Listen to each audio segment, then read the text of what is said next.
the President of the United States. Our top political priority over the next 2 years should be to deny President Obama a second term. I know racism when I see it. Every single member of this institution, Democratic and Republican, should join us in condemning the president's racist tweets. Hello and welcome to DC Today Prime. I'm Del Walters. Anquinette Crosby will join us shortly. To hear the president talk about it, COVID-19 is going away. It's time to open up the schools, play sports again. But in a moment, we'll take you to what could be the nation's worst COVID-19 hotspot. Happens to be a city that is 85% black. But first, the latest.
Joining us from Jackson, Mississippi, the mayor there, Chokwe Lumumba. And Mayor, thanks for being with us. First of all, going into the month of August, there were concerns that Mississippi could be the worst in the nation when it came to COVID-19 positivity rates. Where are we now? We are still in a very critical stage of this pandemic in Mississippi. For far too long, there hasn't been equal access to health care.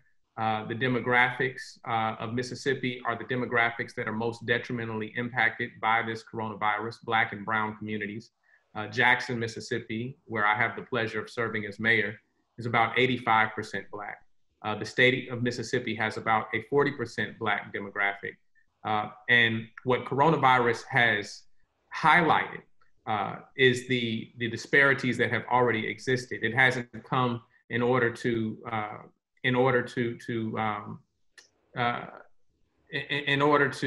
cast dispersions against one community over the other, but it is highlighting where we are already missing the mark. Because so many cities once had hospitals, and now as the communities moved out into the suburbs, we have healthcare centers. Does Jackson have enough bed space to handle the COVID-19 cases that are being presented? No, we do not. Our hospitalization rate is about at 94%. Our ICU bed rate is about 94%. And you know, the most grim reality is that our morgues have now been oversaturated, and we've had to see coolers brought into the area in order to store bodies. So we're not only concerned about the welfare of the residents in the city of Jackson, because we are the largest city by a factor of 3, the capital of the state of Mississippi, and the capital of healthcare. We are concerned about Mississippi as a whole, and specifically the greater Jackson area, where the residents in the bedroom communities are certain to come to the city of Jackson if they are in need of medical treatment.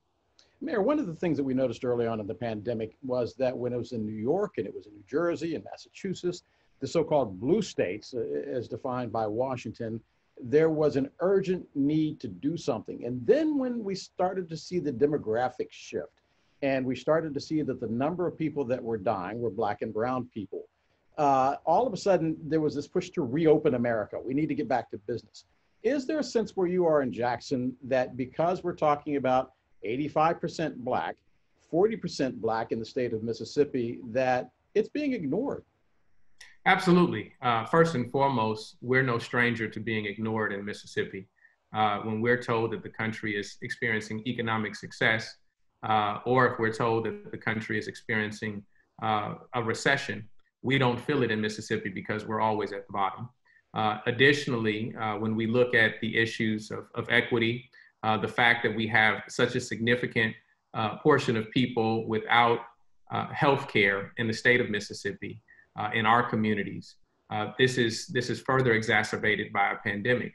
And so I think that this pandemic has really exposed our values as a nation. I think that there's very little difference between a country that does not have the medical wherewithal to provide care for its residents and a nation that has every advancement that it needs, but it chooses not to, either for political or economic reasons.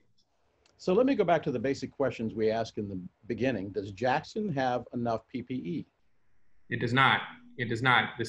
Jackson doesn't have enough support either from the state or the federal government, and it's thrusting leadership, local leadership, into the position of trying to navigate terrain that it was never intended to. Even if we're able to put resources, and we've done our best job to do so, we've endeavored to be proactive as a city, not only standing up 12,000 tests for ourselves, providing convalescence rooms for those that had no ability to quarantine, creating a symptom tracker so we could follow where the virus was most prevalent in our community, standing up a hotline where people could call if they were experiencing any of those symptoms, and standing up a warm line for those people that have been suffering emotional distress at this time. And so we've been very proactive as a local administration, but we certainly need the support of our state and the federal government.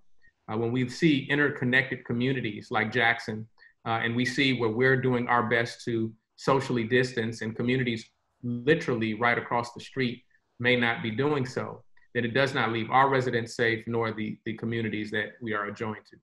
Mayor, we're going to take a break, and when we come back, I want to talk about the aid that Congress has been debating, and then it went home, and what that means to your community. And I'll tell you what some others north have said about the fact that Congress hasn't acted, so stay with us.